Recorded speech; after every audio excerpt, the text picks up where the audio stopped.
Good morning. We are on the record now in the case of the State of Florida versus Courtney Clenney, case F2214137. Would the parties please state your appearances for the record, starting with the State? Yes, sir. Good morning. Still, Sean Alfaro, on behalf of the State. Good morning. And on behalf of Ms. Clenney, who is present. Good morning, Your Honor. Sabrina Puglisi and Frank Prieto on my behalf. Excellent. Give me one moment. I am going to get my notes in order.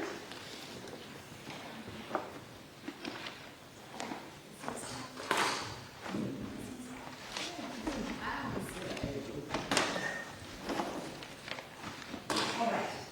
So today we are here for a couple of purposes. First and foremost, I know that there are some witnesses on Zoom for the defense motion to exclude. And who will be calling the witnesses? Judge, I'll start with calling Dr. Lenora Walker. Okay. And she is present on Zoom. All right, Dr. Walker. And Mr. Abraham, is there anything preliminarily before we begin the testimony? Yes, Judge. I believe based off the stipulation, there the recordings set for the hearing. I apologize. So that's going to be the next hearing. I can do it at a turn, Judge. So no, there's nothing right now. Okay, very good. Dr. Walker? She might have stepped away from her computer. I just asked her to put her camera on. Let me just double check it.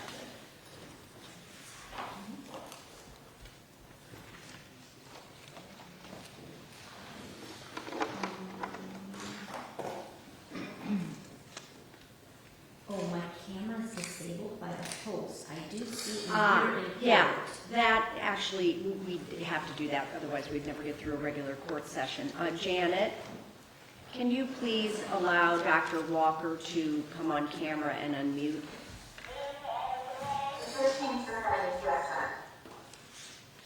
All right, tell her to give it another try.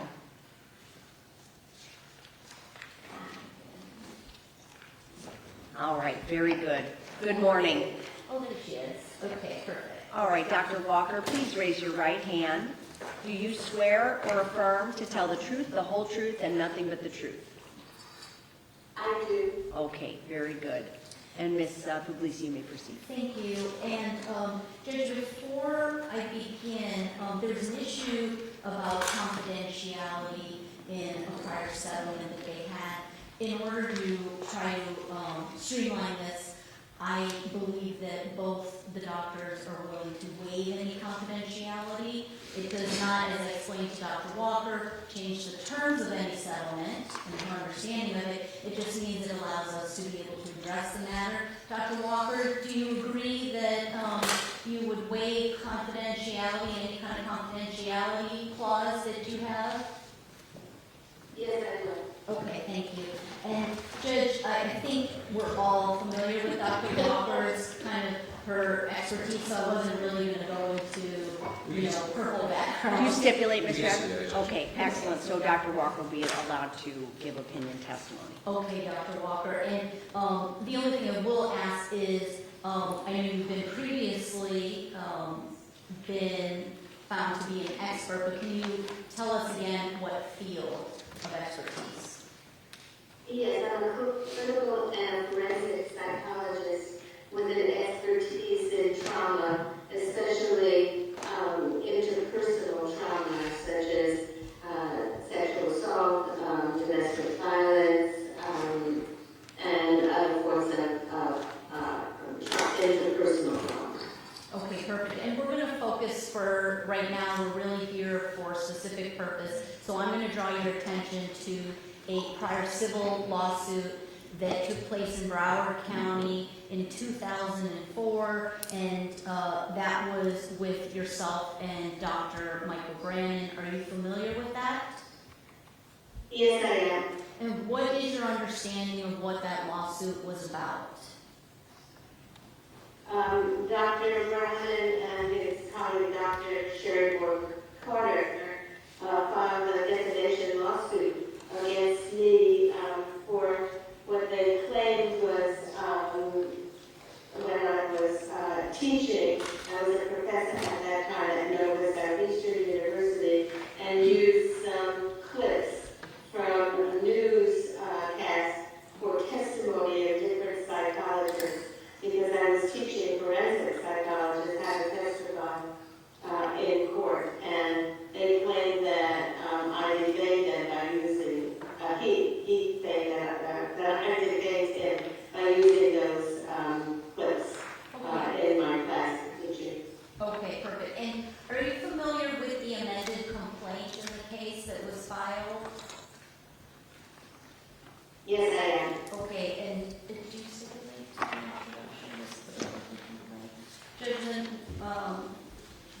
stipulation of the parties, we would enter A1 for identification into evidence. All right, it'll be admitted. Defense Exhibit A1 is nothing, Defense Exhibit A is nothing.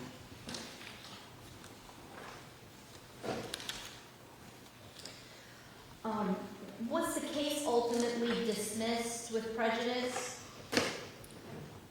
Yes, Okay. And was there a release signed to your understanding? by each of us, each of the parties, yes.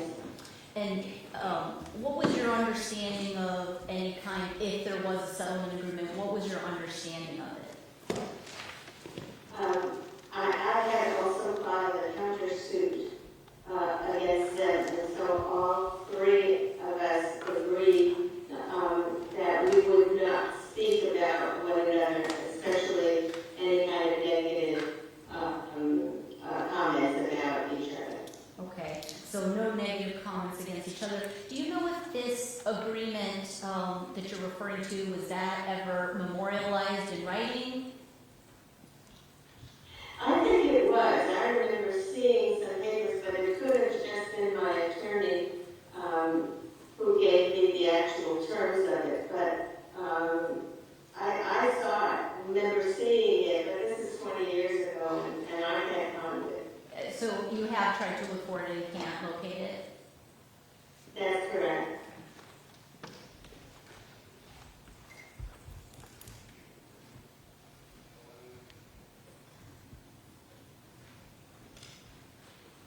So with your understanding of the fact that you can't have personal attacks against each other, what did that mean to you as far as handling cases with Dr. Brandon on the other side?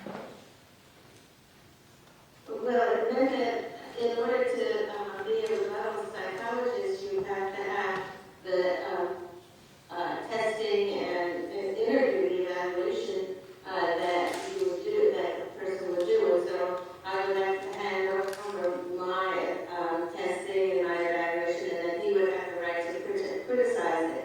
And if he said anything bad or negative about my methodology, that would be violating the agreement.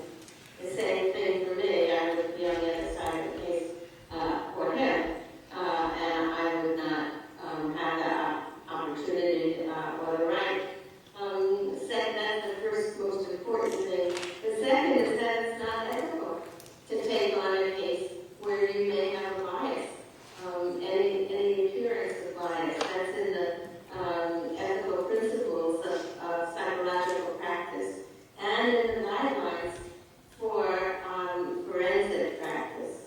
So it would be wrong to take on any case that you're on the opposite side of. And so let's break that down just a bit. When you say if he critiques your personal methodology, what about that makes you believe that that's personal attack on you?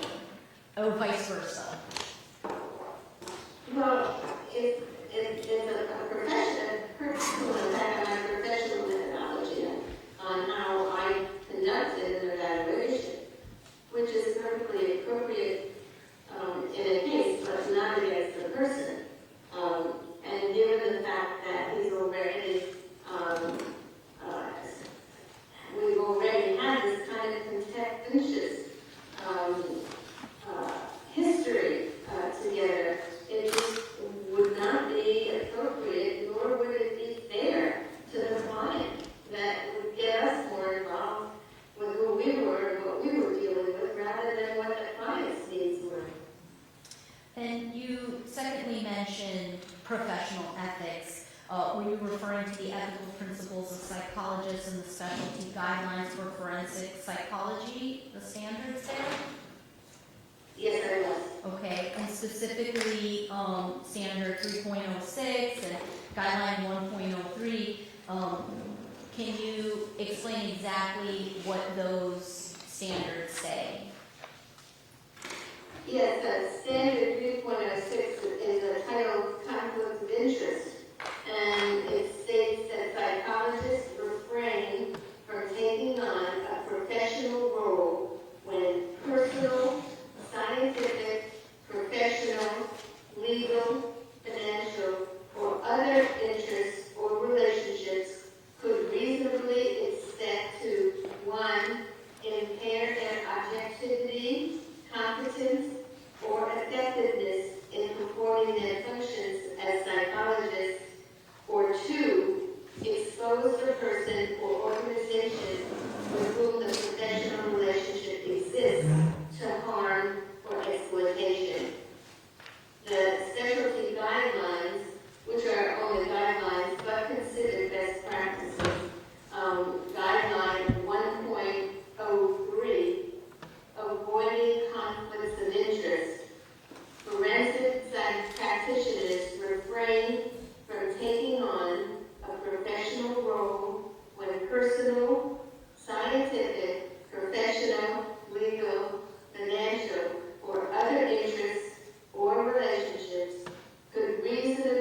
allegations that you have and Dr. Brandon have you tried over the last, 20 years or so to not be on the same case as Dr. Brandon? Yes, I have. And did you provide me with an email that goes back as far as 2011 between yourself and Attorney for Regional Conflict Counsel, Kelly Peterson, explaining to her that you couldn't take a case if Dr. Brandon was on the other side? Yes, I did. Now, there have been some cases that you have been listed as a witness, and Dr. Brandon's on the other side, so I want to ask you about those. The first one, well, let me ask you this. Have you ever, if Dr. Brandon was first listed, that's so much better, thank you. They just made you a big block, so now I can see much better. If Dr. Brandon was ever listed as a witness first, have you ever accepted a case opposite him? No, I have Now, not. That's my knowledge. Now, in a situation of State of Florida versus Lewis Lake, you were listed as a forensic psychologist on that case by the defense? Yes, I was. Okay. And later, Dr. Brandon was listed by the state, is that correct?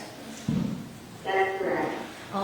Did you advise the defense attorney in the case of any conflict of interest that you believe existed?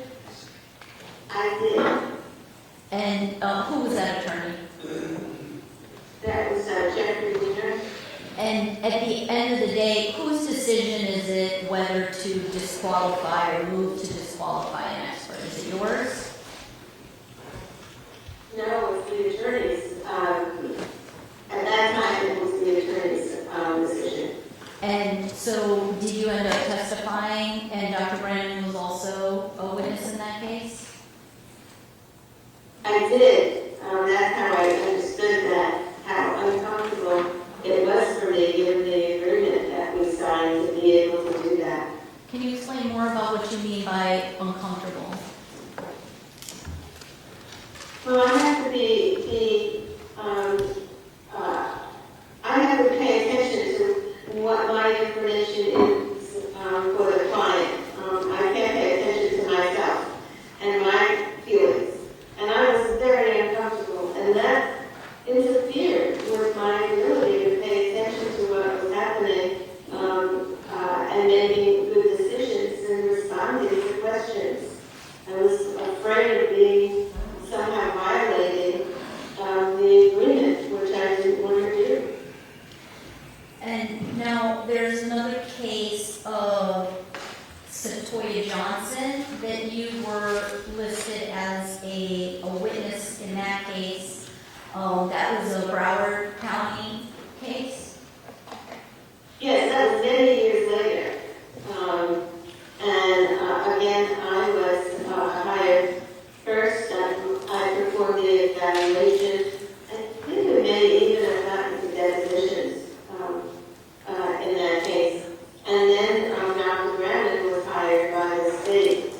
And I did not want to turn over my documents, my evaluation documents to Dr. Brandon. And so I got off the case.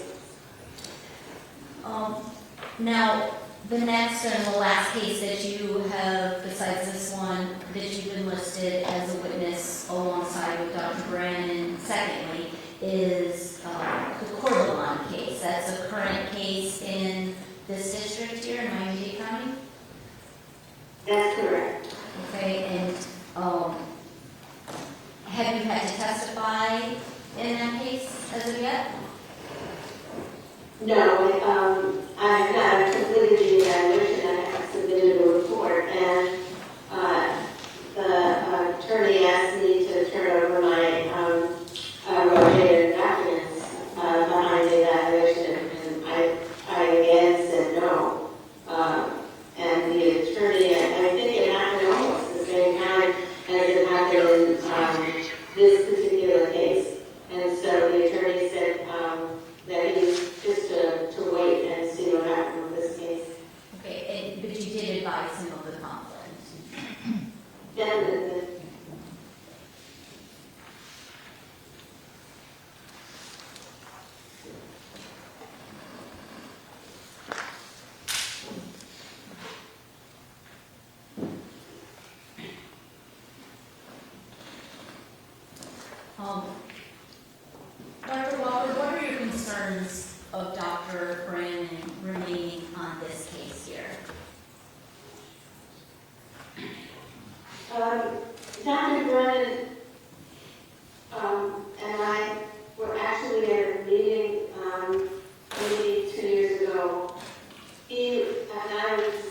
presenter. I was extremely uncomfortable within the audience. I don't know exactly why, but I think just emotionally. It is very exciting for me. I have never been involved in that kind of a defamation lawsuit before, or that kind of hostility that I felt. And so I feel that this has been so contentious, it's been lasting for so many years, and that it's not fair to myself as a professional, nor to my work for the client to have to deal with him and my uncomfortable feelings with him. I need to focus simply on my job as a forensic psychologist. And you understand that as an expert witness, Dr. Brandon would have the right to be able to sit in on your testimony, just like you would have the right to sit in on testimony that he does, right? Yes. Okay. I don't have anything further. Cross-examination? Yes, Judge. Good morning, Doctor. Good morning. So this lawsuit, this was 22 years ago, right? Yes. And in that, the resolution of that lawsuit, it resulted in both of you all settling, both the parties settling and the case being dismissed for prejudice. Correct. You've actually worked against Dr. Brandon now since that, and we at least have 3 different occasions concerning that. No, only one time. It was the light case, and that was way back, at least 20 years ago. I've never worked in any other time. So Satoya Johnson is not another case? It was a case that I got off of rather than work and having to jeopardize what I thought was jeopardize my objectivity for the client. Right, but you made that decision. It didn't go before a court. Well, the attorney and I made the decision. Again, you made that decision. Yes? Now, with this agreement, and right now, as we sit here today, you've waived any sort of confidentiality, if there so exists one, right? I'm sorry, I don't understand what you mean. There is an agreement. I have a copy of it. And I did agree to waive the confidentiality that states in that agreement for today. For today or in its entirety for this case? I believe it's for today. So you have an issue, and again, you haven't presented this confidentiality agreement for the future, or for, I guess, some filing showing that this is a confidential settlement. I don't understand what you mean. It's been already filed, and it's already, I have a copy of it.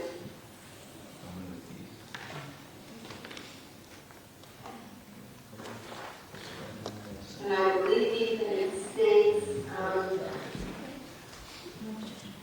So Judge, without objection, safely move in 1B, 1D, and 1C. All right, they'll be admitted. there's, One moment, Doctor. Just for the record, Sex Exhibit 1B was space 1, 1C space 2, 1D space 3. And can you pass those back to me? Doug? Yes, Judge, I'll pass it to you. Okay. Mr. Abiab, do you need those back, or can I retain them? Retain them. Okay. All right, you can proceed. So, Dr. Walker, and I'm sorry, are you alone? Yes. Are you alone in your office? my husband just walked into the room and he was making noise, so I was trying to ask him to, not in my office, but I told him. Okay. So concerning, this sort of court order, and I just want to make sure, because you keep looking off to the side, that I have your attention. Are you good? You're on? Yes, I'm alone. I was looking at the document. I was going to read you the statement from the document when you stopped me. Okay. Concerning this document and these documents concerning this case, there is no filing of this court, of that court, the judge that presided over that has the terms confidential in it. That's filed and a part of the document. Of the court from the original case, the document that I have was filed by the court. I have it in my hands. And number 5, it's at the end of that sentence says, obligations imposed by this paragraph, which are the confidentiality lists, are ongoing and shall survive the consummation of the settlement. The parties and their attorneys consent to the continuing jurisdiction of the court for the purpose of enforcement. And this is the document that I wanted to introduce. So, Doctor, and I think... And this was filed by the court. So, Doctor, and just for the record, we're going to agree to stipulate to another document coming in, I believe, you know what's marked? It's A2. A2 to come in as defense exhibit. Let Darlene be. Okay.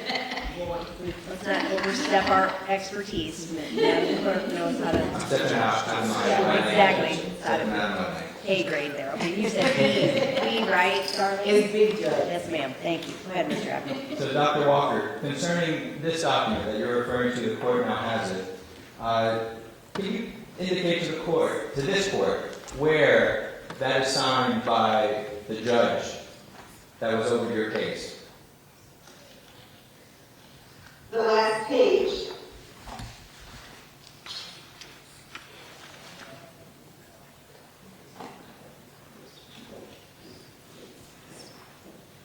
The last page that has number 3 at the bottom. Just so that I'm talking about the same thing. Can you say, Yes, I got it by Judge Robert Alexander. can you say whether On May 12, 2006.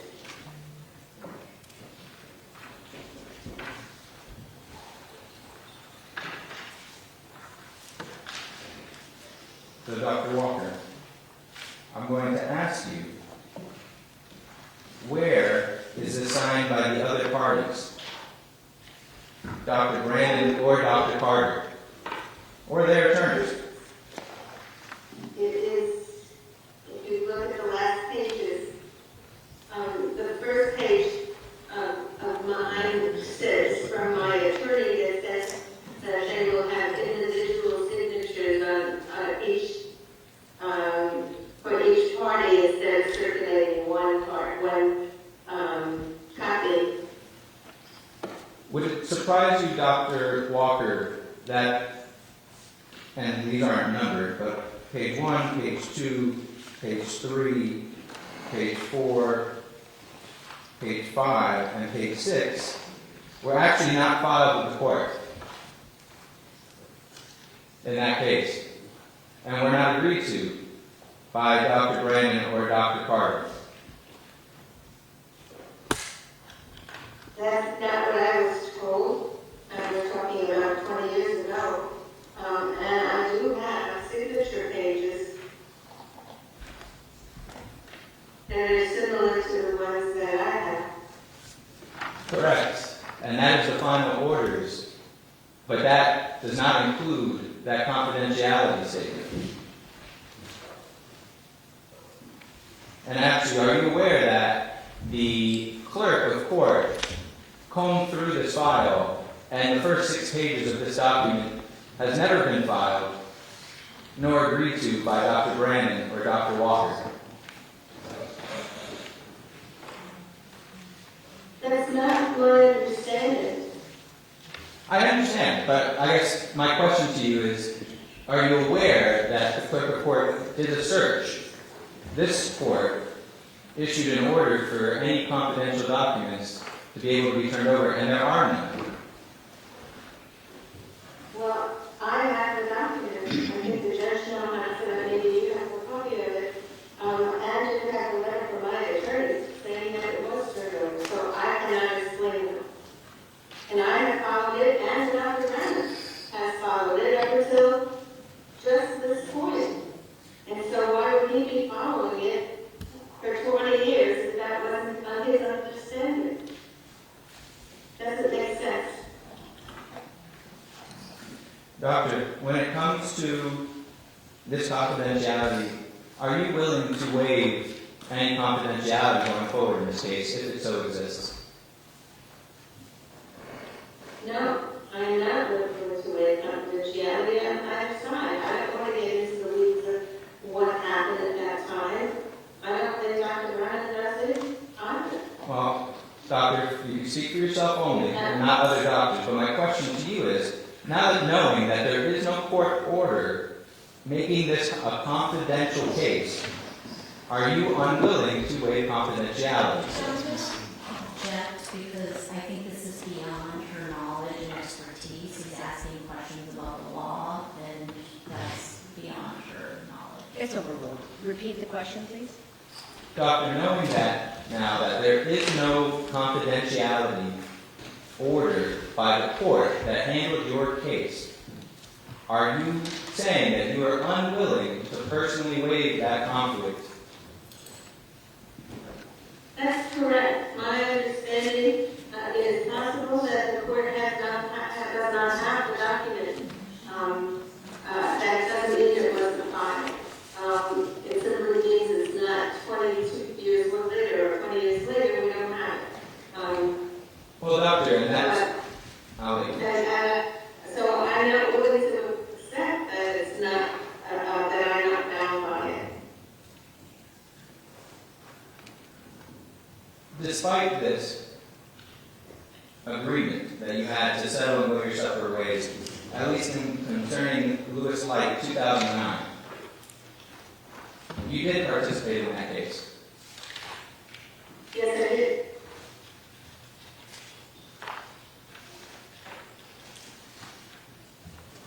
You chose to participate fully in that case and testify.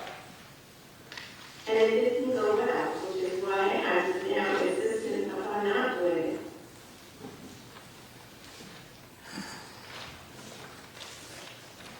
Question for you on a conceptual standpoint of cases that you are brought into on. Doctor, there's no doubt you are an expert for battered spouse syndrome, right? Yes. And for a defense attorney, that this defense is not something the state ever brings up, right? No, that's not true. I testified to the state on occasion when they have raised it. That's not my question to you, doctor. When it comes to an affirmative defense of battered spouse, you were always hired first. Well, if it's, you know, I can be hired also by the defense, by the state rather, because it's my understanding that the law allows the state to examine somebody who brings up battered woman syndrome as a defense. And I have been hired by prosecutors who have wanted me to look at the case and say whether they thought what my opinion was about how, if and how battered woman syndrome might impact the person's state of mind at whatever the act is or the event is that is at issue. And so that I would then be hired second, and I would not take such a case if Dr. Brandon was the original or the first person who was hired. Right, that would be your personal choice. Well, it would be my ethical choice. I would believe that my interactions and with Dr. Brandon are such that I would not be able to be objective. And it's my goal to be an objective professional in these cases. And so I wouldn't want to do something that, first of all, would be unethical, second of all, would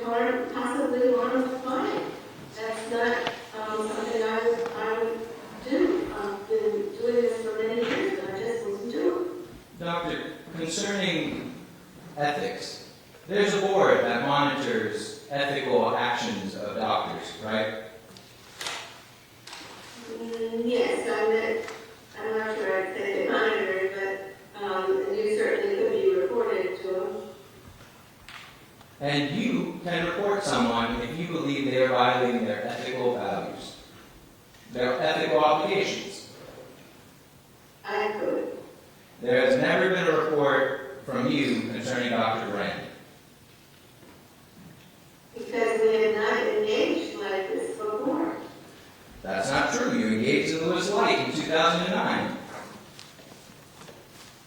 And as I explained to you, that was a case that I did not realize. It was the first time that occurred, and I did not realize how it would impact me.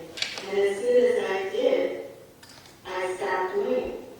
And Satoya Johnson, 2018, when you decided to get off of that case, you did not refer Dr. Brand to this ethical board. No, it is another ethical issue that I did not go further. If I would have gone further and stayed on the case, then I might have had the opportunity after the case is over.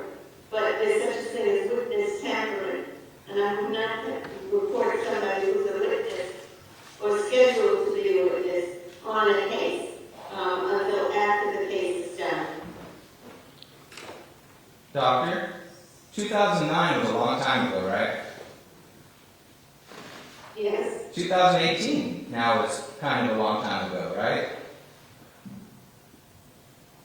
yes, Both Lewis Light and Satoya Johnson's cases are over with, and you have not reported Dr. Brand to any sort of board. I've had no experience with him that would make me report him. He chose to stay on the case, I chose not to stay on the Satoya, where I don't even know if he was on the Satoya Johnson case.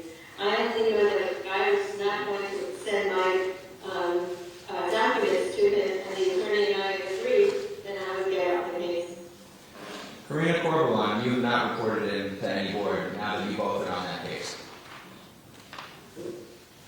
I didn't know, as soon as I knew it was on, I informed the attorney. They did not say anything to me until I then knew it. And at this point, we knew that this case was coming up as well, and that we were going to handle it in front of the judge. So that was no reason for me to report it.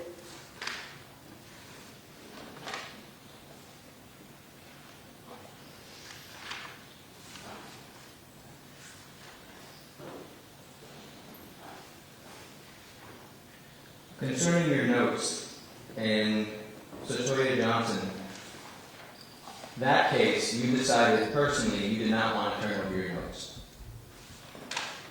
Yes. And it's your testimony you never turned over your notes. Well, I think I did not have a deposition, but I did not turn over anything that I'm aware of to Dr. Brennan. Is it your, It's possible that the defense attorney may have turned over what she had to me, but I did not. is it your testimony that Dr. Brandon was not provided your notes in that case? It's my testimony that I did not provide my notes to Dr. Brennan. That wouldn't have stopped the defense attorney from fulfilling that obligation, though. Objection called. I don't know, I Sustained. Dr. Walker, no, you don't need to answer that question. Go ahead, Mr. Abbott.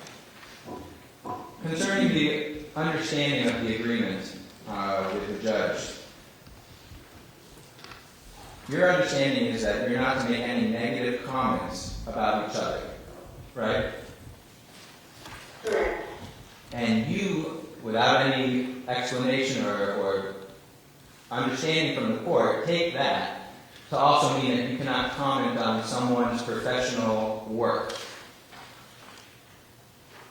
Of course, this is all about my professional work, not about personal comments. He was upset with me for what he claimed was using his testimony as examples in my class. And there is no court order that prohibits you or him from testifying as to each other's work or to comment on that work? I don't believe there's a specific court order about that, but there's no way I could comment on his evaluation without commenting on if I saw something that was not appropriate or not what I think would be appropriate methodology, then I would have to say something that would be negative or bad.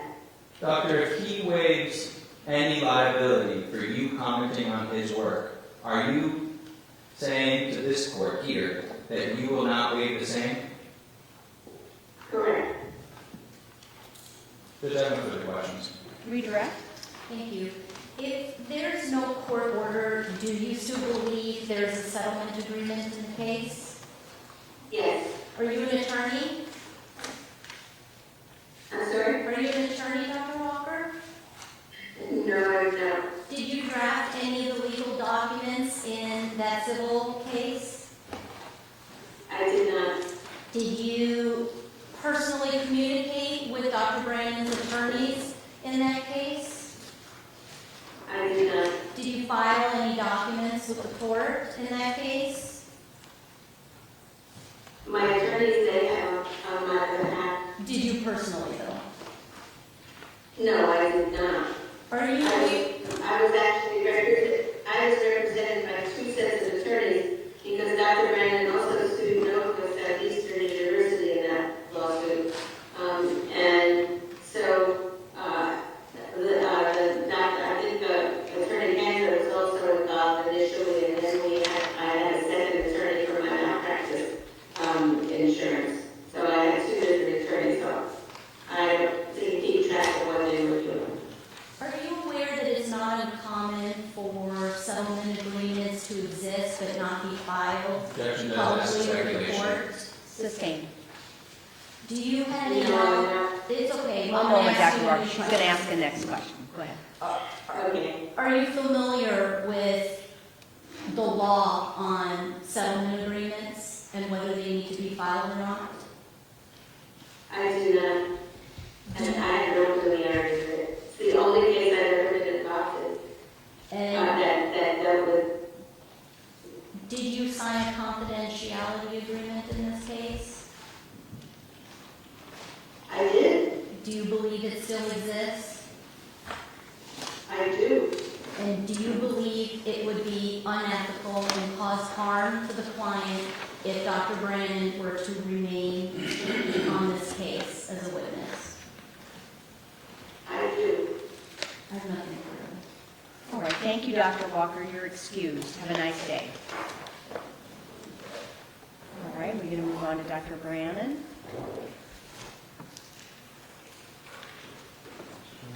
Hi, Dr. Brandon. How are you? Please raise your right hand.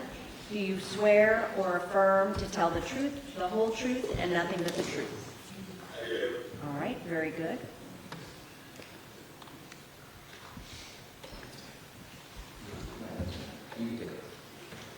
Mr. Adcock? Yes, Judge. Good morning, Dr. Brandon. Good morning.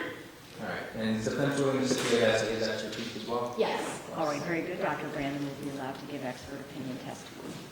So, Dr. Brandon, can you shed some light into this lawsuit between yourself and Dr. Walker to the court? Sure, it's pretty simple. There were several students who were from Northwest Southeastern University who were doing work, practicum work in my office and some paid work. And several of them had reported to myself and my partner, Dr. Sherry Carter, that Dr. Walker was making negative comments about us routinely in the classroom, specifically about us being unethical and that they should stay away from us and not have any sort of experience with us or any sort of contact with us. So that had nothing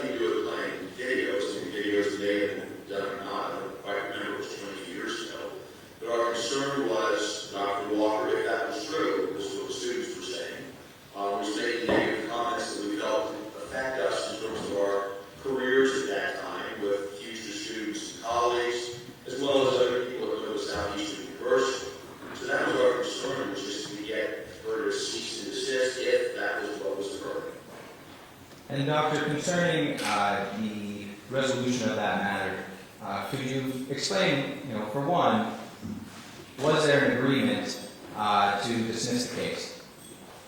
There was, yes. Concerning that, did you sign an agreement in order to stipulate to that agreement, that the case would be dismissed? That would be discussed, yes. Did you ever sign anything concerning confidentiality? No. Had you actually signed something like that, would you be willing to waive any sort of confidentiality in order to be a part of this case? Yes, absolutely. Concerning the court's order that is filed and part of this case, what was your understanding as to what you were prohibited to do? Well, in some ways, similar to what Dr. Walker said, that we should stop saying personal things about each other, which was really the basis of this. It wasn't anything that happened in the case or courtroom. It was just negative comments made in the classroom about us as told by several students. So my understanding, matter of fact, our attorneys, we accepted attorneys, myself and Dr. Burkhardt on this, basically told us the judge said we should stop saying bad things, negative personal things about each other. And the Dr. Walker had agreed to that, and that was part of the agreement. And I thought it was resolved. I thought it was completed at that point. I haven't given it much thought since then. So if Dr. Walker agreed to that, whether she did it or not, if she made that agreement, we made that agreement, I think it was negative comments, personal comments about her, which we hadn't done, but we were happy to make that agreement. I thought that was the resolution of it, and that issue was no longer at play. When it comes to personal attacks versus critique of work, did you believe that this court order had any limitation as to you critiquing Dr. Walker's work? Yes, we would have never agreed to that, especially then 22 years ago, in the midst of us trying to get as much work as possible from the courts and attorneys. We would have never agreed to that. So if we felt there was some problem or difficult with us doing that, of course we would do it. But we didn't see that there was any issue or problem once the matter was resolved. And since the resolution of that matter, have you on multiple occasions actually been on the adverse side of Dr. Walker professionally? Yes, sir. And as a matter of fact, the attorney, the defense attorney in the West Palm Beach case, the Clenney case, was Joel Bushorn.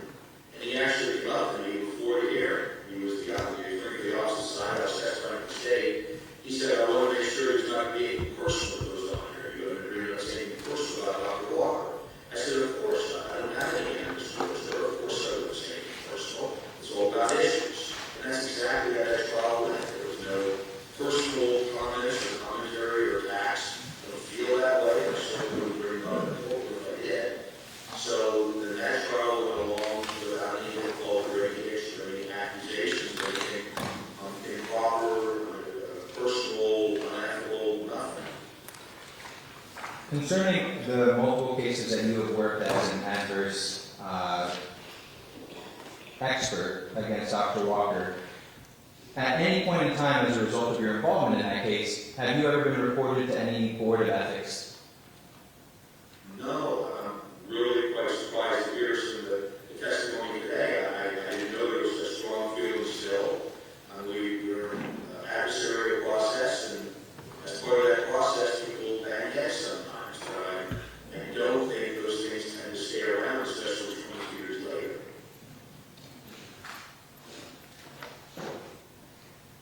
And concerning this case, are you in agreement that you will abide by the order of that court 22 years ago to not make any personal attacks about Dr. Walker and her work in this case? Well, if it's professional work, and professional disagreements, reasonable experts can disagree. I certainly think Dr. Walker can talk about why anything she disagrees with that I do, and vice versa, in a respectful, ethical manner, being the experts that we have in the system for as long as we have it. I don't think that's personal, but I think it's about issues in the case. So we're both taking an objective approach to a case. We can disagree and put those matters before a jury, before the judge. Judge, I have no further questions. Cross-examination. Thank you. Dr. Brandon, are you familiar with the amended complaint that was filed in your case?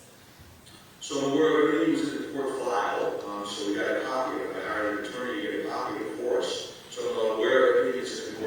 Okay, perfect. And that amended complaint, it was obviously not drafted by you, it was drafted by your attorney, Joseph Flick, is that right? Sure, there's a number, yes. But you are familiar with what is written in there. It's not, there's nothing that your attorney wrote that you disagree with. Would you agree with that? Correct. And so in that agreement, in that complaint, one of the allegations is that Dr. Walker said that you would do anything to win a case. Is that right? So I don't remember that. That sounds familiar. Okay, and now that's not a personal attack, right? That attacks your reputation as to what you do for a living, right? Objection, Judge. Speculation. Order. Overruled. You can ask. So I think that is personal. So if you say that, you're referring to the person who's not operating in the way that he should be operating ethically in the case. So I think that is a personal one. Okay, but it's more than just personal, right? It's also attacking your professionalism, correct? Sure, my approach to a case, opposed to my methodology, what I did or didn't do, or the test I used or didn't use, that's a different kind of commentary. That's a personal commentary. Right, so you would say if Dr. Walker were to testify she thinks you're unethical, let's say, that would be a personal attack? She wouldn't be allowed to give her opinion as to that? Well, unless you can establish it in terms of procedural errors or difficulties or point out bias. So if you do that professionally in terms of the work that we do, I don't think so. Which is her pure opinion, that's one thing. That she's able to outline facts and data and evidence to support that, sure, I think that's fair game. Now, you allege that her statements exposed you to hatred, ridicule, contempt, and or tended to injure you in your business reputation or occupation. Is that right? Yes. That as a result of her actions, you suffered shame, humiliation, mental anguish, and hurt feelings in the past, and that would be experienced in the future. Is that right? It's not an issue for me anymore. We resolved it the way that things are resolved in court, which is we each file lawsuits about this. So that's the way things are settled. So in terms of my personal feelings, I have no animus towards Dr. Walker at all. Thank you. That wasn't my question, though. My question was that you said, as a result of her actions, you sustained injury to your reputation and or health, sustained shame, humiliation, mental anguish, and hurt feelings in the past and to be experienced in the future. Is that right? So Judge, I'm going to object because he did answer it, and she's just disagreeing with his explanation. We'll see yes or no first, and then That's what he did. Okay, folks, remember that Amber who can't take down everything everybody's saying at the same time. The objection is overruled. Go ahead and ask the question again. Okay. So I did feel that way then, based on what the students reported. I don't have those feelings now. Okay. But you do agree that this civil case creates a conflict of interest inherently, right? Objection, Judge, improper opinion. Sustained. You have ethical considerations that you must abide by. Yes. There's ethical principles of psychologists and a code of conduct. Is that right? Yes, ma'am. Correct. And basically it says that you're supposed to refrain from taking on a role when personal or legal relationship could reasonably be expected to impair objectivity. Is that right? Yes, ma'am. And I'm assuming your opinion is that it couldn't reasonably be expected to have impair your objectivity. Is that what you would say? Yes, ma'am. I have no bias or feelings towards Dr. Walker in that way. I did then. It was resolved in 2006. Have you advised any prosecutors that you were involved in a civil case? Let's be specific to say in this case. Did you let the prosecutors know when they went to hire you that, and you learned Dr. Walker was on the other side, did you advise them that you had a civil litigation against her from years before? Yes. Yes. Okay.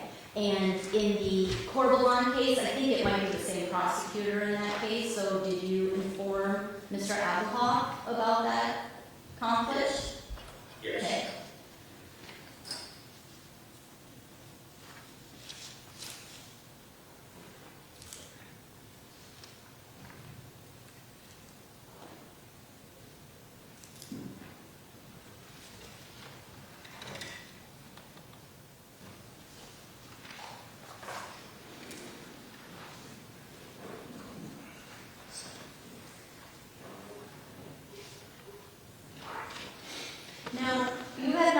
personally evaluated Ms. Clenney in this case, is that right? Yes, that's correct. You haven't reviewed any kind of testing data, underlying data for her evaluation? Yes, sir, that's correct. And so, your involvement in the case so far has been limited to just some conversations you had with the prosecution, is that fair to say?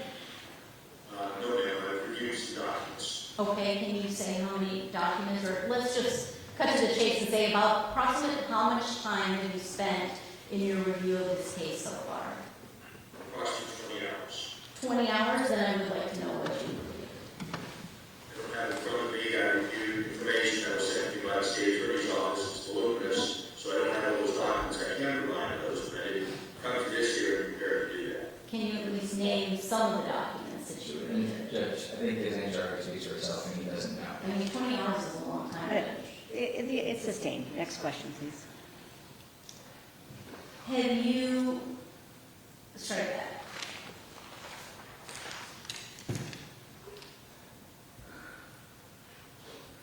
Your understanding of the agreement is that it has to do with personal things.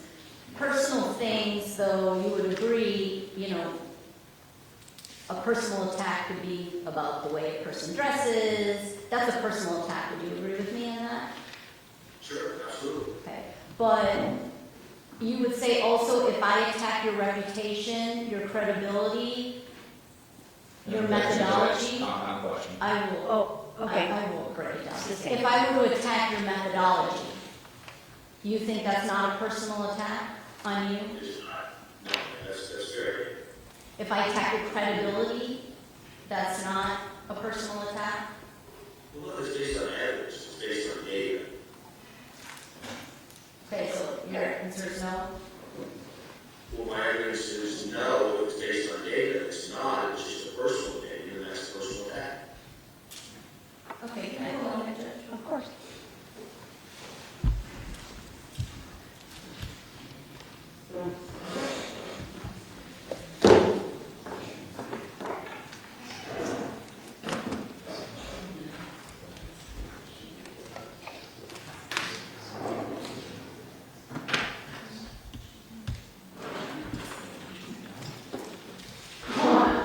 Bless you.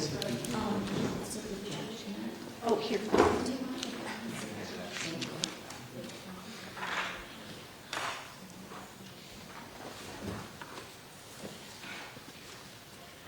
Just a moment, Judge. Sure.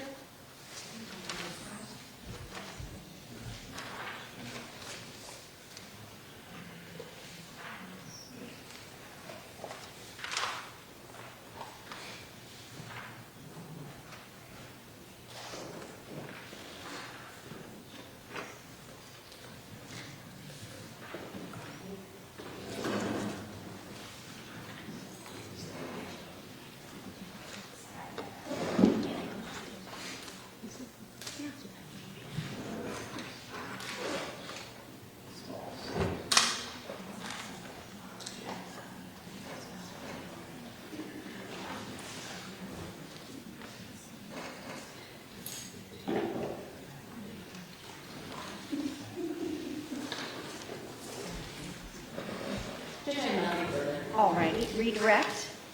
Yes, Dr. Brandon, only one quick question. Up to this point, you've reviewed everything that's been provided to you, Yes. and the only reason you haven't reviewed the testing materials or notes is because they have not been provided to you. Yes, correct. But I don't have any further. All right. Thank you, Dr. Brandon. Have a nice day. You're excused. All right. Are you ready to proceed with argument, Mr. Puglisi? Yes, Your Honor. Okay, you may proceed. I don't think it matters whether there's confidentiality or not. At the end of the day, you know, it's what both parties, I think there is no dispute that both parties agree they were not allowed to say negative things about each other, right? That's what we can all agree upon.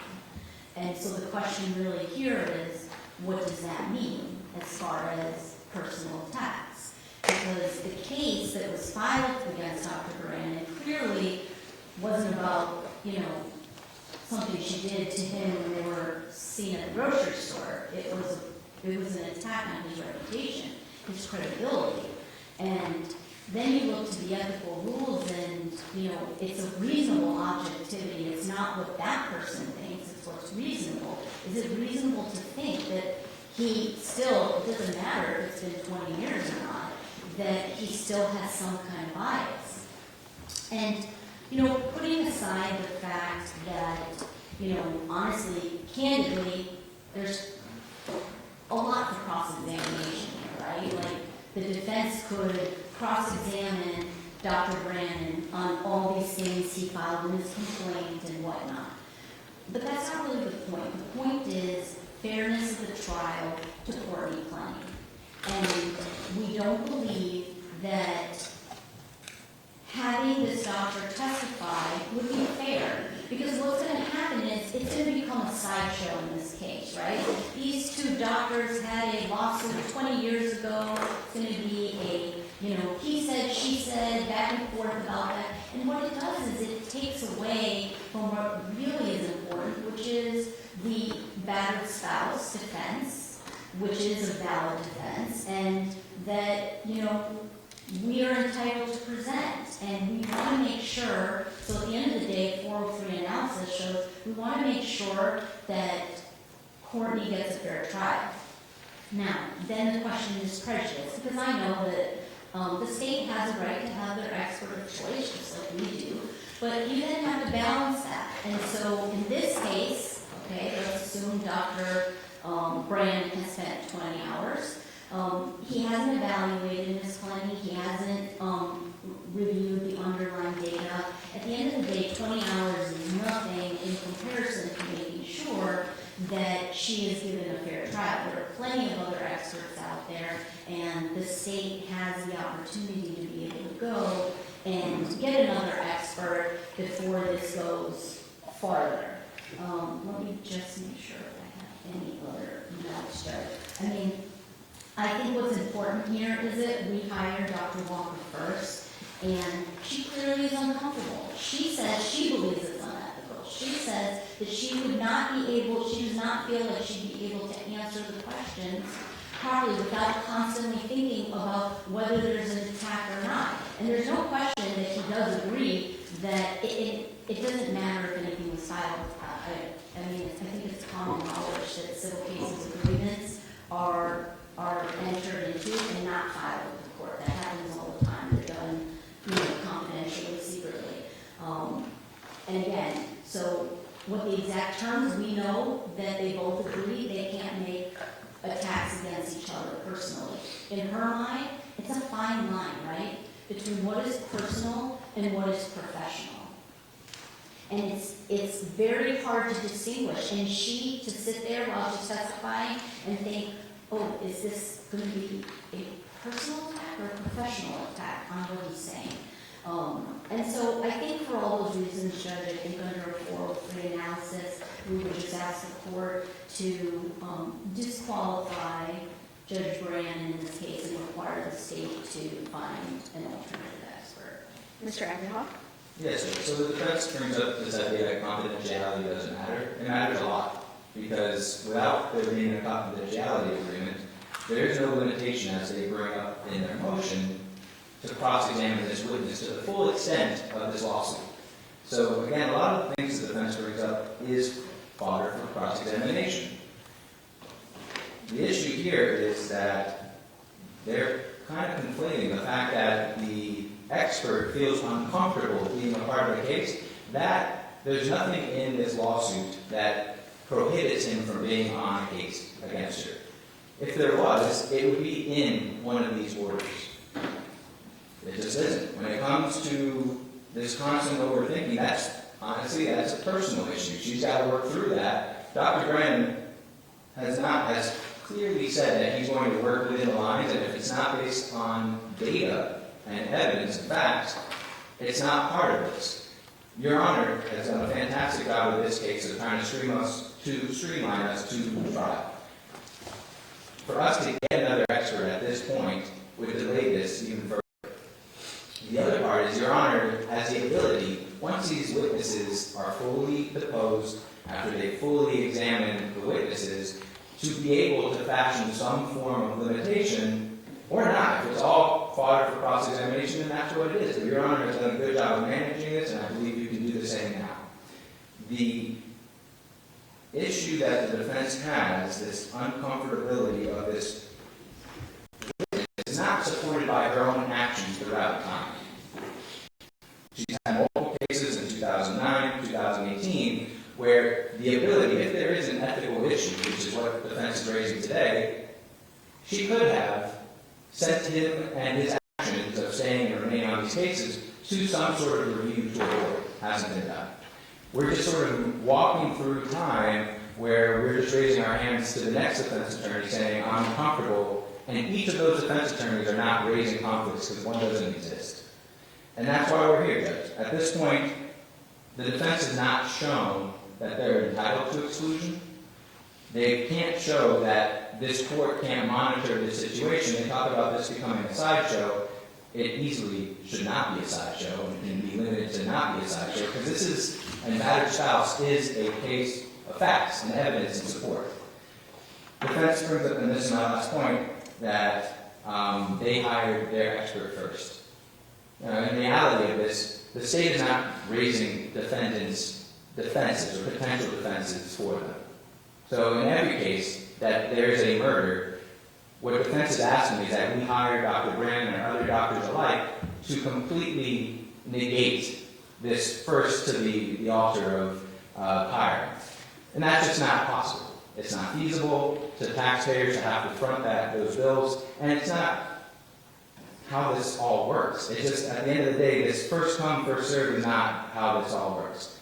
We're able and entitled to be able to hire an expert that we believe can adequately and professionally handle this case. There's no issues at this time to warrant exclusion of Dr. Brandon.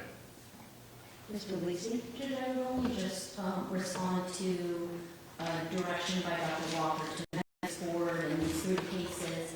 Well, we know that he testified and she testified in the case in Palm Beach, Lake's case, and as a result of that, she understood what it was like. She felt that it was very uncomfortable and she was hampered, and as a result, she has made efforts to avoid that. Satoya Johnson, as soon as she saw that he was on, she withdrew. There is no need to direct to the ethics board because she's no longer part of that case. As far as the Corbalon case, it's still pending.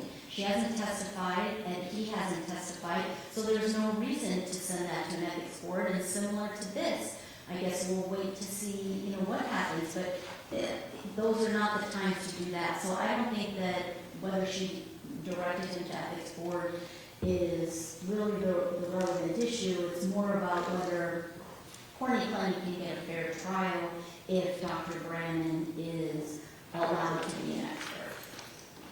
All right, thank you.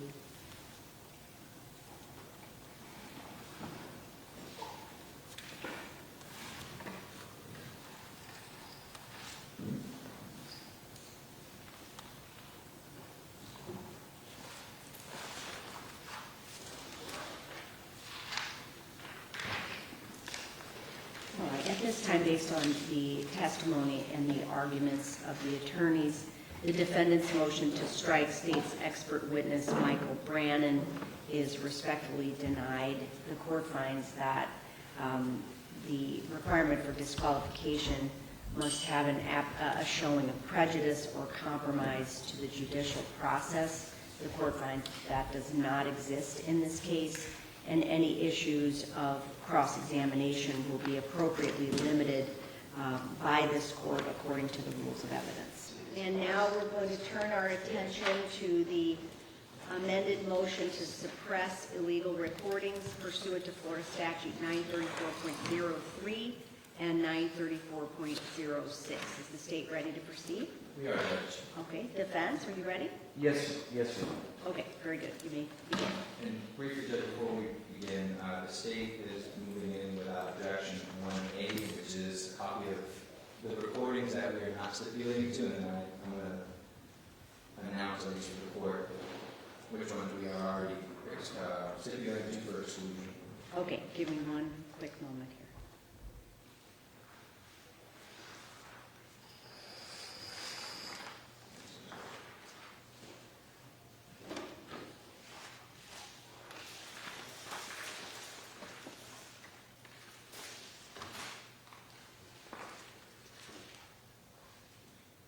just reviewing my notes so that I can match up with what you're going to tell me next. Okay, so go ahead. So from our motion, Judge, our response, we numbered them. And I'll read both our numbering and then actual what the file names. We're stipulating to exclusion on 1 through 6, 10 through 13, and number 17. Number 1 in our motion is ING underscore 3758. 2 is ING underscore 3772. 3 is ING underscore 3775, 3776, and 3777, and 3778. That's 1 through 6. And then 10 through 13 is 3808, 3889, 3898, and 3917. And number 17 is 4003. Can you go back? It was 3808 you said, and what was next? 3889, 3898, and 3917. Got it, okay. Everyone's on the same page with that, Mr. Prieto? Yes? Yes, Judge, I was just, query where the state mentioned, it's number 17, 4003, that was also stipulated to? Yeah, we heard about that. Yeah. Very correct, Judge, yes. Thank you. Okay. And the USB that you have presented into evidence is the items you are not stipulating to their exclusion? Correct, it's 3782, 3794, 3797, 3997, 4001, 4002, and 4005.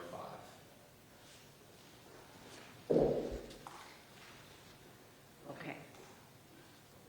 And for the record, the court has reviewed all of the items that are at issue, so however you wish to proceed in making arguments, you may. So Judge, Yeah. are you reading? Yes, ma'am, that's admitted. Is that marked as 1A for this? 1A will be states number 40. Okay. Oh, it's a separate hearing. Oh, Right. sorry. 1A will be states 1. It's the motion to, no. This is the motion to suppress. Yeah. Yes. Okay, gotcha.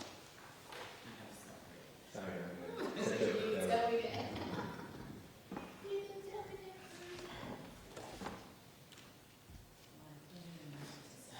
Judge, Yes.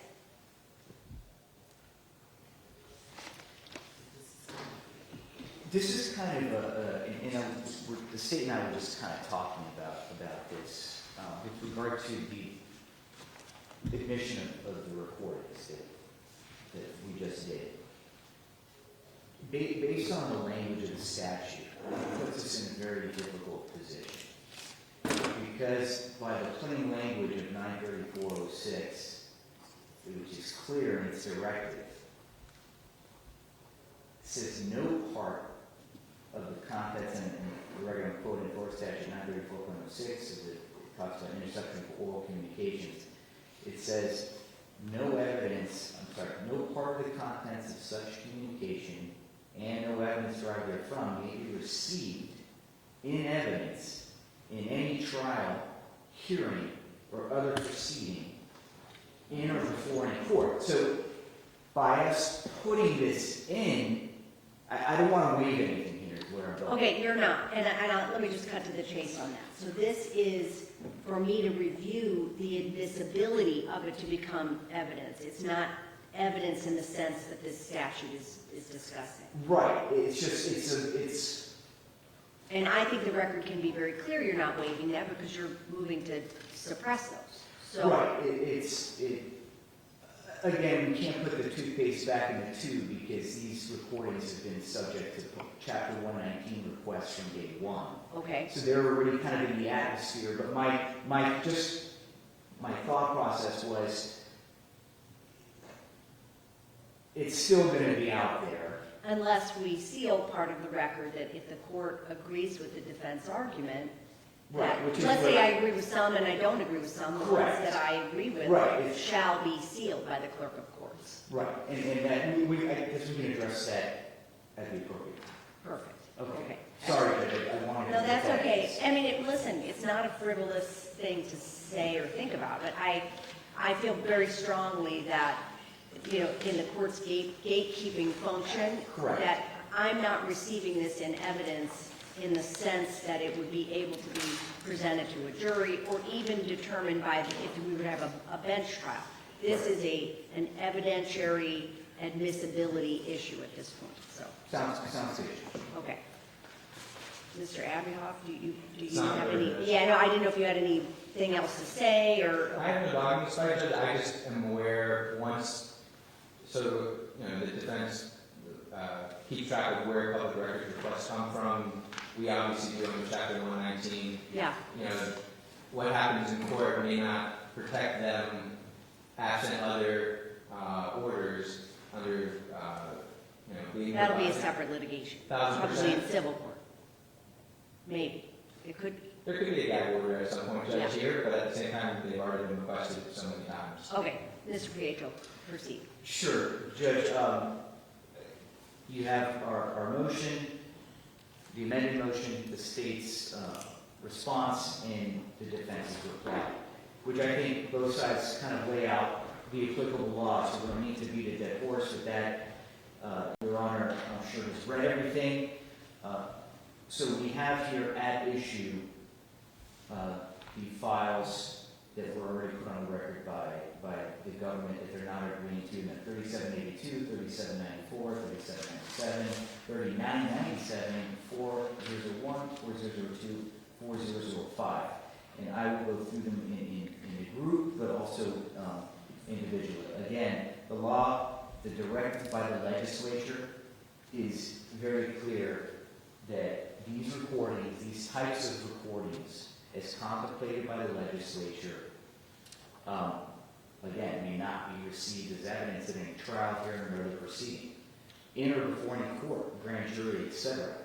So it's very clear. And so when we look at the history of the statute itself, going back, it's been amended a few times in the last 20, 30 years. The McCabe case is one of those that I think is very instructive about how the courts, the appellate courts, perceive rulings by the trial courts and what their function is in interpreting statute applying to recordings.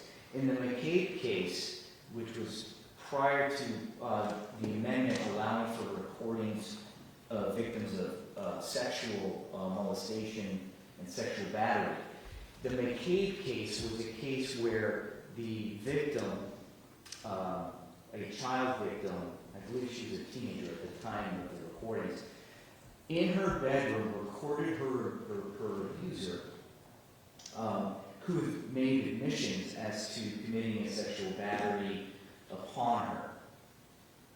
Eventually there was the arrest, and the court in McCabe, in the appellate case in McCabe, said the recording, as much as it pains them, that's not the appellate court's language, but they said the statute is very clear.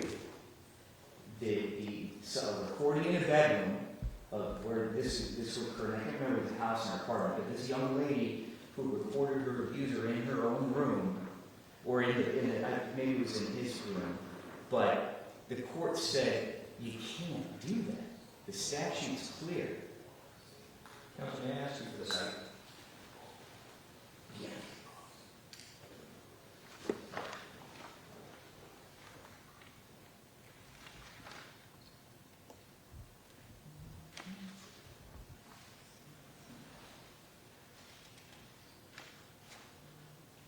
Is it McCabe? I'm or sorry, McCabe? McCabe. Yeah. I think I'm developing dyslexia as well. So this was the McDade case, and that. Pardon me, it's in the amended motion that was filed.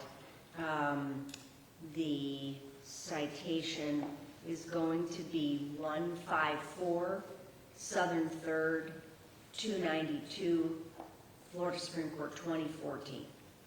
Thank you, Judge.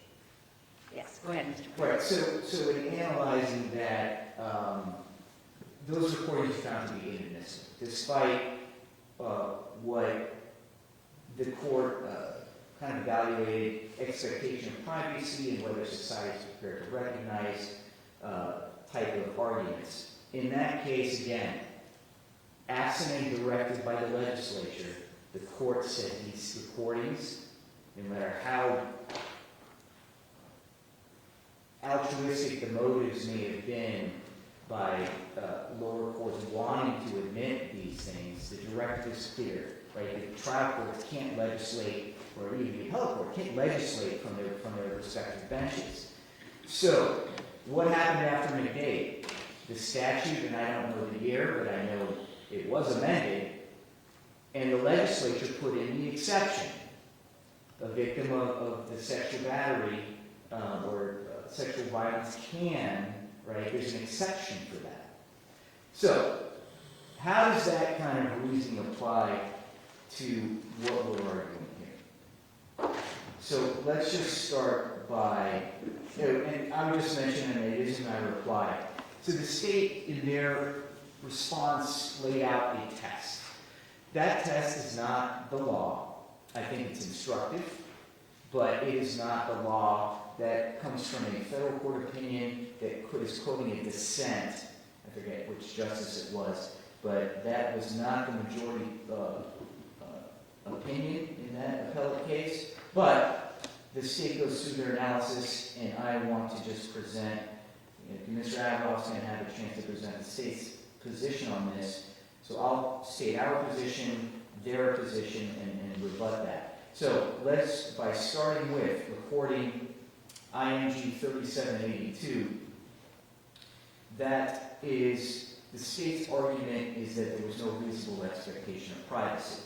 They base that argument upon the fact that if this occurred in the One Carrizo condominium lobby area, where you could, I believe the video, and just for the record, these are video files, but the video files contain extremely short cuts of actual video. The majority of these are audio, mostly audio. But in 3782, that lobby video, we see, or it appears very clear that Mr. Roselli had secreted his phone, walked away from Ms. Clenney, turns on his video device, which also captures audio, walks back over to a couch area, and has the phone positioned very, very close to Ms. Clenney. There's no indication that anybody was around them in earshot. You can hear some voices in the background, but again, we don't know how close these individuals were, and whether, and I would submit that the recording itself indicates it starts with Mr. Roselli lowering his voice, almost in a whisper, to Ms. Clenney. Ms. Clenney lowers her volume in that particular video, and it's clear that they're both trying to keep their voices down. Why? Because they don't want anybody to hear the argument, and that would indicate a clear expectation of privacy, both subjective and objective. So, the state's argument that that video, there was no expectation of privacy because it's in a lobby, fails. It's hard to tell from that video, but it's a very large lobby area. It's, again, the audio portion of that, and actually the video portion shows that the phone is exceptionally close to Ms. Clenney, and they both lower their voices, indicating that they both had an expectation. Well, Ms. Clenney would have had an expectation of privacy. Yes, Mr. Roselli is the only one that knows he's recording, since he walked away to turn his phone on, which is very common for him to do.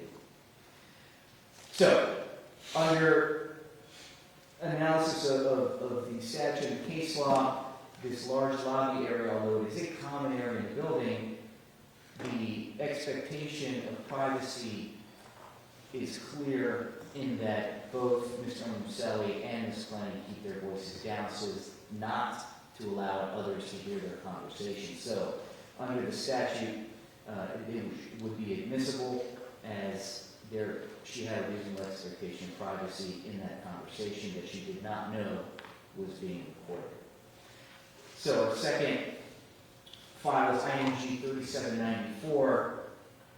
The state concurs that this recording was made in her private residence, but sets forth that, and they get this from the dissenting opinion that they cited from the Federal Middle District that cited it, are not protected because of the nature, intent, manner, or purpose of the communication. So, the recording itself, there's no, so this is how Big Dave comes into play here when we're looking at what the state's arguing. There's no, because they repeat this on several of the audio video files, that, oh, this is evidence of some type of verbal abuse or physical abuse of domestic violence. Under the intersection of oral communications statute, there's no exception, right, for a domestic, assuming that the state is correct in their assertion that these recordings somehow capture a domestic abuse relationship. There is zero statutory framework allowing for a domestic violence exception like the legislature did in the sexual battery or molestation exception that they incorporated into the statute after McDade. So the state's argument fails. Again, the courts cannot read into the statute things that are not, the legislature has not put in there. So, under a strict reading, which is what the court needs to do, of the 93406, the second recording, which is, again, 3794, your Honor's already looked at these, so it's abundantly clear in all of these, albeit one, the one in Colorado, we'll get to that these are all surreptitiously made. For all these recordings, the phone, you can see it's either in a pocket, or in a hoodie, or it's being hidden when it's being turned on. There's no question, and I don't think the state even argues this, but there's no question that these recordings were made without Ms. Clenney's knowledge. So, under the statute, the second recording, 3794, this is exactly what the statute's meant to not be admissible, or even in any court hearings admitted into evidence. This is 3794 is an argument between two persons dating each other in a private home that is being secretly recorded by one of the other parties, which is illegal. It's a felony. So, IMG 3797, the state's argument is that, hey, this one took place, and again, I don't think it's clear from the audio and the video. I think you hear in the background there's a noise of it sounds like a slider or a sliding glass door. I don't think it's clear, but for purposes of this argument, I think that the state's position that this occurred on the balcony is probably correct. But again, just because it took place on a private balcony, in a private apartment, in a private residential building that was quite honestly was a very exclusive type building. Mr. Prieto, can I ask a factual question that I don't think maybe I should know this, but the way that the building is configured, some apartment buildings or hotels or whatever have a balcony where the next door neighbor, you could be like, hey, and you could see the person and they're very close to each other. What is the configuration of this building? Judge, we went on inspections with this on this property in the civil proceedings. It is very private. You cannot see your neighbors From the balcony? From the balcony. It is walled off. You'll have a chance to dispute it. Just for this clarification, Okay. Judge, so there's a barrier between every apartment. Okay. That barrier does not go all the way past the glass, and it does not go further than 4.5 to 5 feet. If someone who's standing over 6 feet tall, their eyes can only look onto it. When it comes to her angle, she's on the corner unit, so if we're facing south on the corner side, there is no other balcony on that side, on that part of the building. On the east side is where this could happen, where there could be neighbors, but that's for that. Okay, go ahead, thank you. Yeah, so, I know I have floor plans somewhere. But again, you can't, if somebody's on a floor above or below, is there an opportunity for them to eavesdrop? Probably. But, again, additional facts, if you have, about where or when this occurred, the private balcony area of a private residence in a private building, I believe, limitation of privacy on the part of Ms. Clenney. And again, this is an argument between two persons, boyfriend and girlfriend, one of which, right, has, we don't know what happened before the recording started. All we know is that Mr. Roselli secreted his phone on his person, or in some of these held it, but did not display that it was being recorded to Ms. Clenney. Again, these are secret recordings made in an area, in a private residence, albeit a balcony. It appears to be a balcony, because you can hear some outside noise. But again, this is somewhere where a argument between a couple should be protected, and Ms. Clenney had a reasonable expectation of privacy. So the next one we can kind of group together. This is IMG 3997, 4001, 4002, and 4005. Again, I don't believe it is disputed by the state that these were all recordings made in the apartment, Ms. Clenney's apartment, in her residence, and the only people present were Courtney and Mr. Roselli. These are, again, arguments, and again, these are not anyone's best moments when they're having arguments with a significant other, which is exactly why these are the types of communications that should be protected. When people are arguing, it is definitely not them in the best light, especially if there's alcohol or other substances involved. But the state, in arguing that 97, 3997, 4001, 4002, and 4005 come in, is because they're somehow the society is not in a position to recognize these conversations as private, which is nonsense. These are, again, secret recordings made by one party without the knowledge of the other. These are arguments made, or arguments taking place in a private apartment, in a private building, in a private setting. There is no such thing as a domestic, and the court likes to, the state wants to say these are the evidence that she's a primary abuser.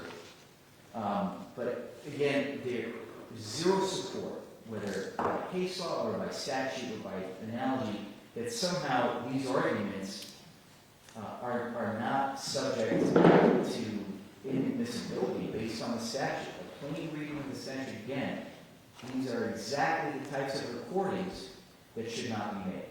So there's some case law that the state cited which talks about, there was a recording in an office where the person being recorded was trying to extort, I forget the exact nature of their relationship, but in that case, right, the court looks at whether the criminal conduct that was being recorded was an extortion, and anyway, these were business settings in business offices.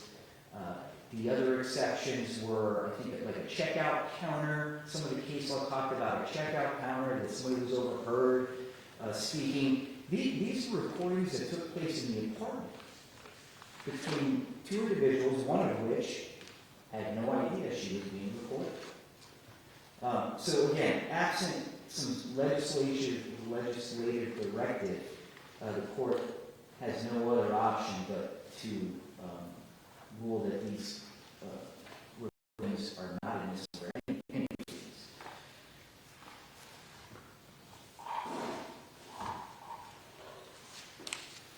Again, I know since this court, the court wasn't present for some of the other proceedings that we've had, and I can't remember if at our relitigating bond issue whether or not we introduced evidences. I can proffer to the court, and Mr. Adloff can disagree with me if he'd like, but this is a very private building. The only access, and this goes to the state saying in their response, hey, we have a recording of a security guard at the door of Ms. Clenney's residence that was able to hear what they were saying. So clearly, if the security guard could hear them, and she's screaming, she's got no reasonable expectation of privacy. Well, that's just nonsense. This building was very private. There was one key fob. Well, not one key fob, but there was in order to get to Ms. Clenney's apartment, you have to have a key fob. It works for that particular unit. Not that floor. As soon as you come out of that elevator, you are in Ms. Clenney's foyer. There is no entrance to a neighbor.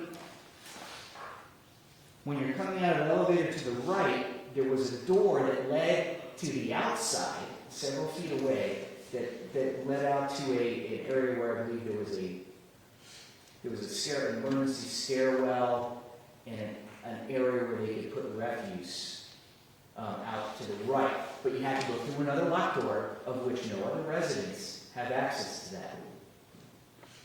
that door that goes into your foyer. To the left was the front door of the residence that could be locked. So you could basically get off the elevator and not have access to the apartment if that door was also locked. It was obvious that they left it open. But the only people that can access that floor are either if Ms. Clenney or Mr. Limselli gave somebody the fob to get into their apartment, or if it was a building staff member. And nobody, if they're having an argument, nobody's going to expect that either security or one of the other people is at their door. So these arguments that the state, not the arguments between Ms. Clenney and her boyfriend, but the state's argument that, oh, just because on occasion was able to hear that through the door, eviscerates her expectation of privacy, that's just nonsense. This is a very private building. Again, private arguments taking place in a private apartment where Ms. Clenney had in her home a clear expectation of privacy. So this is not like, a ghetto apartment that, I don't know, that I live in where I can hear my neighbors through the paper door, through the paper walls. I've got 25 apartments per floor. You open up an elevator and, hey, good morning, how's everybody doing? No, this is a very private area, which is why a lot of people wanted to live there because of the privacy, or privacy, as some would say from across the pond. So, again, all the factors that the state goes through, which they get from a dissenting opinion quoted by that federal case, those factors are instructed for this court. However, the clear language of the statute controls. There's no judicially created exceptions to the statute, which is what the state is asking Your Honor to do. Create some type of, as they term it, some primary domestic aggressor exception to the interception of her oral communications. Simply not supported by the law or the facts of this case. Thank you, Mr. Friedman. Mr. Adloff? Thank you, Judge. So the defense talks about us citing to a number of factors in a dissenting opinion. That opinion cites to Brugman v. State 117, Southern 3rd, 39, Florida DCA 2013, which also cites to in carry on State 1272, 1985 Florida Supreme Court. Case in Jatar v. Lamiletto, 7 2000. Well, that is the law. Why are those cases different than McDade? McDade occurs in the residence of the offender. There is no screening, there is no actions that someone not within that residence would have been able to hear what was going on in that room.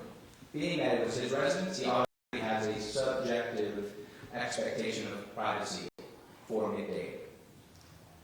That's different than here. And going by each one, 3782, which is in that lobby, there is no expectation of privacy subjectively in the lobby, whether you're whispering or not. That is very, very specific and very different from McDade. And so 3782 is the easiest one to discuss here because it is in a public place where every case cites to that you do not have a subjective expectation, let alone an objective expectation. 3794 is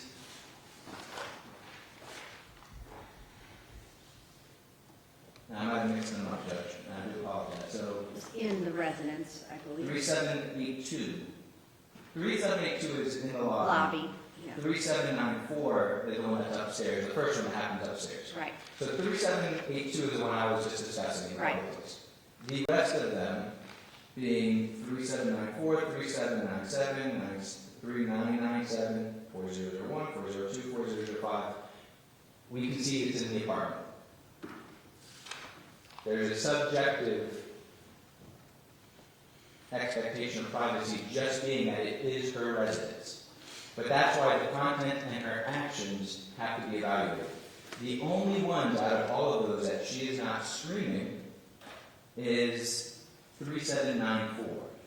And that alone, the content and the actions of it, where the victim is asking for assistance and that he's bleeding from his head, where she responds, I know the fucking shit on your head is serious, I really want to fucking kill you. That lacks the objective expectation of privacy. But that is the only recording that is close in time to McDade. The only one where you don't have some person outside of their apartment that's going to be able to hear the actions. And that's why the state provided to this court that recording from security. Because you get an understanding of from outside that apartment what you can hear, let alone the noise complaints that were continuous from Ms. Clenney, where all of them are explained as we're hearing screaming coming from that apartment. And that's 3797, 3997, 4001, 4002, 4005. Not only is the content, it would eliminate an objective or a objective and probably subjective expectation of privacy, but we get to this point where there is no, you're almost waiving your subjective expectation of privacy when you're screaming to where anybody can hear it. And we had complaints from reports that were filed with this court, at least 2 floors down, that are saying, hey, this is what we're hearing. Someone needs to go up there.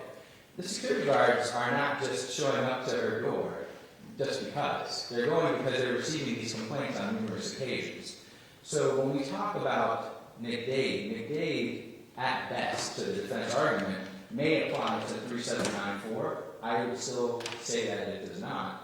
But it doesn't come close to 3797, 3997, 4001, 4002, and 4005 because of her actions specifically. She is specifically waiving that by letting the entire world know what's going on with their business.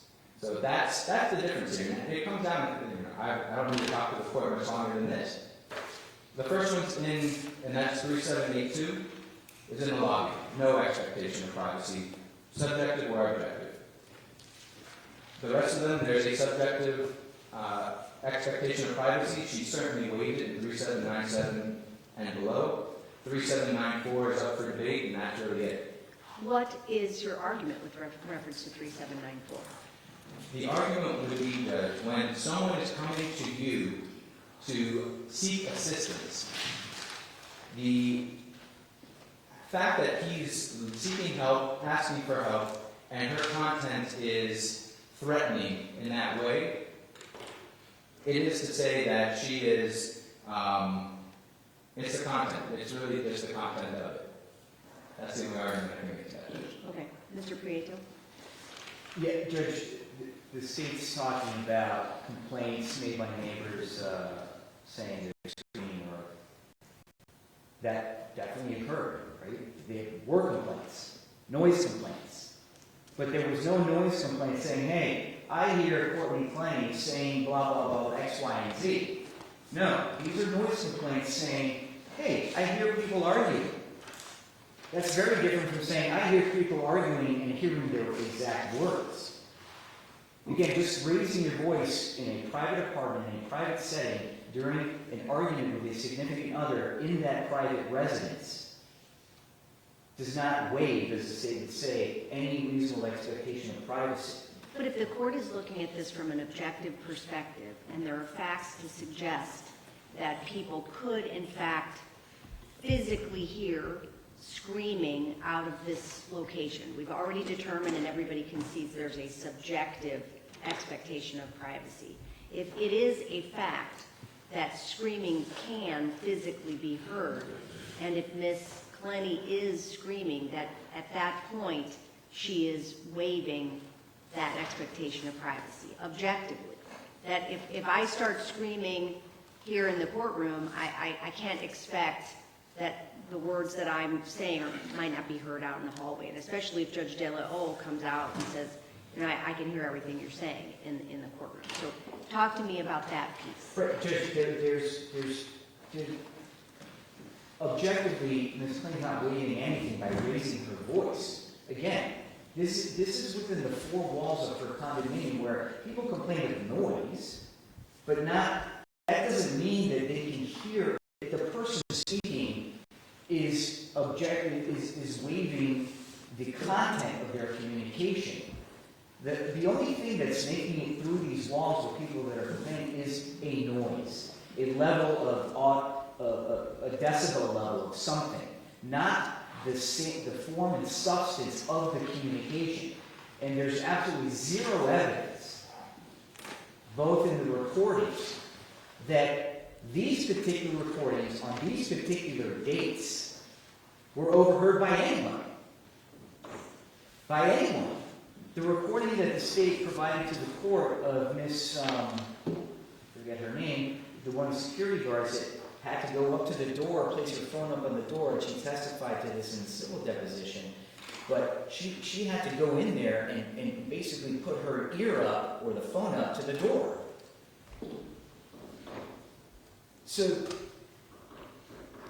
and that is not a recording that the state is seeking to introduce, like all the ones that are listed here and subject to this hearing.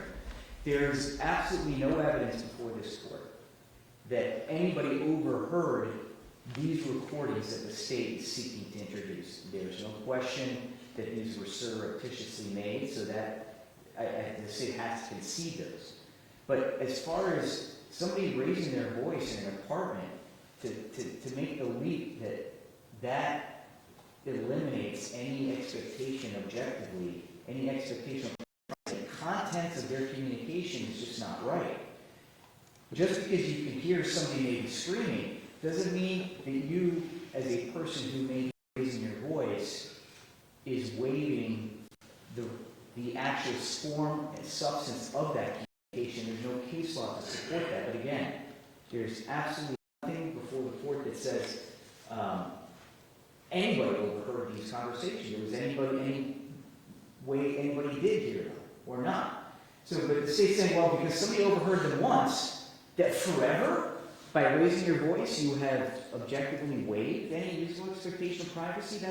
That's like saying, if the police execute, it's all wrong. Let me try to, probably shouldn't come up with things on the fly, but I'm going to say this. well, actually, I think this is in the state's original response, saying, well, Ms. Clenney, if she knew that Omoselli was recording him once, then she should expect that he's always recording him. And so she has no expectation of privacy.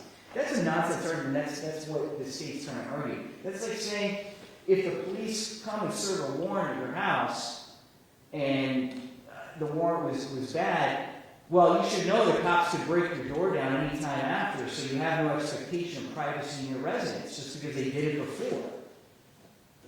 So that argument that she knew Omoselli would record her on occasion, that's not a waiver. Just like it's not a waiver to raise your voice, again, and specifically these recordings, there's absolutely zero evidence that anybody heard the communication, right? The statute is interception of an oral communication or wire communication. That doesn't say, well, hearing a noise is that communication. The communication is the words, the message of the words, not, oh, I heard somebody arguing. So there's no waiver, objective or waiver of subjective privacy in this case. Mr. Abiel, you look like you may want to respond. Okay, go ahead. First off, Judge, we are seeking to have that recorded by the security guard, and that's just not part of their motion. They're not seeking to exclude that. So, yes, there are a number of recordings that we will seek to introduce.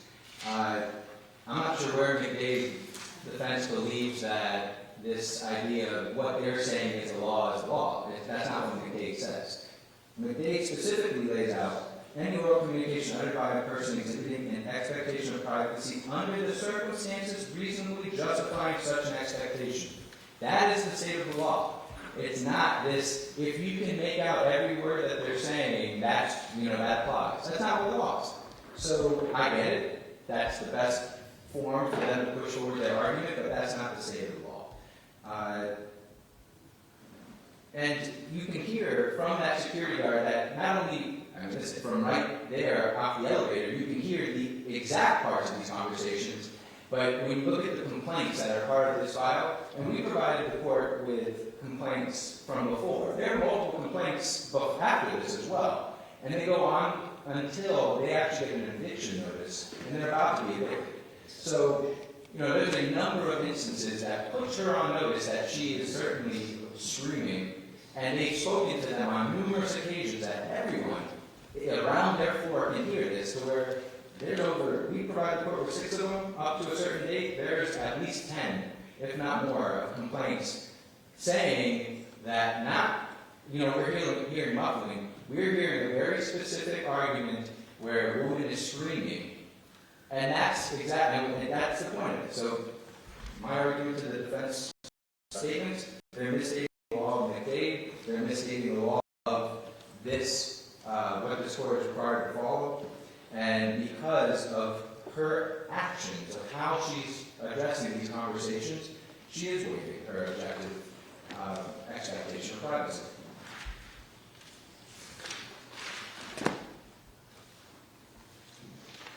Mr. Pietro, did you have anything else to say? Judge, I would just say the case law that both the state and defense have cited to, where the courts have found a waiver, objective or subjective, may be, are very fact specific. I would just encourage the court to read those again, because they are very specific of where they're finding either a waiver or some type of non-objective or a waiver of reasonable subjective expectation of privacy. They're a lot different than here. These were arguments in the apartment. I don't want to beat a dead horse here, but again, raising your voice does not vitiate your expectation of privacy in your own home. And that's what we have here. I'm just reviewing a few cases that I may have a question.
upon the court's review of the record, the pleadings that were filed by both sides, and I appreciate, I probably say this a lot to you all because of the level of preparation, and of course it's substantial, so I appreciate that very much.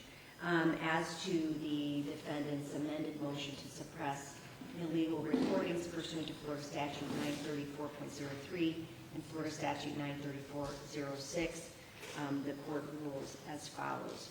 The motion is respectfully denied as to 3782, which took place in the lobby, and 3793 that took place on the balcony, but granted as to 3794 and 3997 through 4005. The court finds that that Ms. Clenney did not waive her expectation of privacy, as the communication that originates within the home, of course, is significant, and the actual interception of the communication occurs where it originates, not where it is ultimately heard or recorded, as well as the fact that the record is devoid of any evidence to suggest that the actual communications at issue here were, in fact, overheard. Not to say that that would necessarily sway the argument or the ruling of the court, but I don't have that here. Now, the other motion, and I know we weren't planning to do this today, was the motion in limine on the CGI, but it sounded like there were some things that you were going to do and give the court, and where are we on that? Yeah, Judge, I think it's premature to really address that. There's, let me just say, there's, at this stage, some contractual issues that need to be worked out. Okay. Concerning that, perhaps, Ms. Puglisi. I don't need to necessarily be briefed entirely on that. I just wanted to know if that was something that you were ready to do soon. Well, we wanted to talk to the court about it, and haven't done this in so long, so I'm not sure it's for cost. Okay. We want to see if Ms. Clenney could be declared as indigent for cost. She doesn't have the funds to be able to proceed in the way we need. So I'm not sure how that occurs, if it's by motion, if we can have her fill out a financial affidavit, or if the court can ask her questions. I haven't done it in a while, so maybe Yeah. that can direct. I think it would be appropriate to file a motion along with the indigency affidavit, and then the court will rule accordingly. It's not really, I mean, I don't really think the state has much of a dog in that fight, that we would need to necessarily litigate it in open court. To be fair, I think Jack needs to be noticed and copied on that. Yeah. Do we have any indigency forms here that I can Yes. have her fill out now? Darlene has that. Judge, just for clarification. Yes. I believe your Honor said 3793 for the balcony. I believe that's 3797. If I said, I apologize, my notes reflect 3797 was the balcony. Right. You said And that, 3793. thank you for clarifying. Okay, so 3782 and 3797 are in. 3794 and 3997 through 4005 are out. And Judge, just so the defense is clear on their position, we understand the court's ruling as far as admissibility in 934.03 and 06. We will reserve our right to challenge under 403 or other grounds at a later time prior to trial. For the ones that you've said are not violated for 934. Understood. I think just what's pending is the 404, which we have some depositions and things to take before we file a response to it. And then that also, we're working on the reverse Miller's rule. And so there are a few things that we have to do. So I'm not sure if we want to set status before the trial, or how we want to do Oh, yeah, for sure.